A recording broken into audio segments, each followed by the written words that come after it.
కూర్చోండి. మీ బొంగుల బండి గురించి మాట్లాడకండి. నా జీవితం నిలబెట్టండి మేడం, నిలబెట్టండి. నా బాధ అర్థం చేసుకోండి మేడం. 100 మంది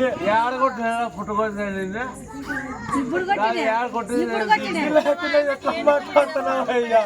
ఇప్పుడే ఇట్లే కొట్టా రప్ప రప్ప అని కృప తోలిపోతుంది. నేను మా పిన్నిలకి మగాన్ని నీళ్లు కొట్టి నీళ్లు తాగిచ్చి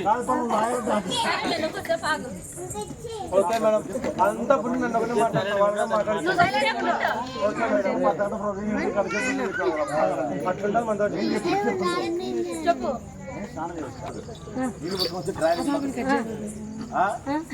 నీ డాడీ నేను వేసుకుంటానా? కాదు, నీ డాడీ నేను వేసుకుంటానా? కరెక్ట్ కదా మేడం? నీ డాడీ నువ్వే అనేసుకో. నీకు సిగ్గులేదా?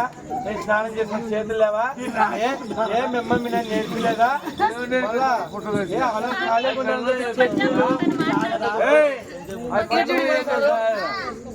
ఉప్పు చేయంటే ఉప్పులో బ్యాలెన్స్ ఈ బ్యాలెన్స్ అంటారు.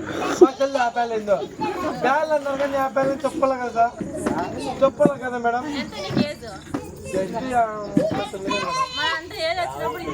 చెప్పినా కదా 90 మంది వదిలిపెట్టాము, 39 29 వస్తుంది మేడం.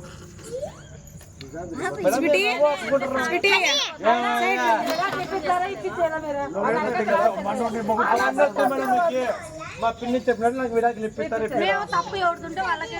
సరే ఇప్పుడు మాదే తప్పు విడాకులు ఇప్పించింది.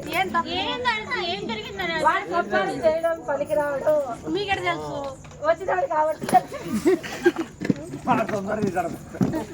నేను ఎందుకు తెచ్చా నీతో మేడం? 99 మంది పడుతున్నారు. పెళ్లి చేసుకుంటే మాత్రం అంటే ఇప్పుడు లైన్ ప్రకారం గంట 10 నిమిషాల ప్రకారం 99 మంది అంటే ఎంతసేపు అవుతుంది మేడం? మీరు చెప్పాలి మేడం. 48 గంటలు అవుతుంది. వీడి బయలుదేరి 2 రోజులు కదా, వారిని ఓడ్చుకోలేరా? అసలు ఎవరు వేరే పెళ్లి చేసుకోమని నన్ను ఎందుకు పిలిపిస్తారు?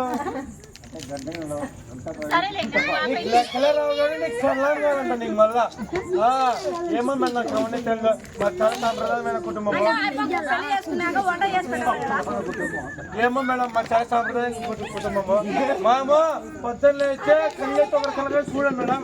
ఓన్లీ నేను ముగ్గు వేస్తున్నానంటే ఆ ముందు సూర్యుడుగానే వచ్చినాడు. అప్పుడైతే ముగ్గు కానీ ఆ ముగ్గురే దించిన మేడం. పొద్దున ముగ్గు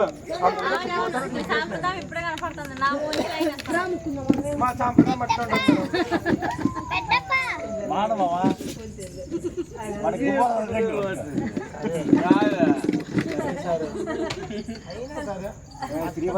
మళ్ళీ మనకు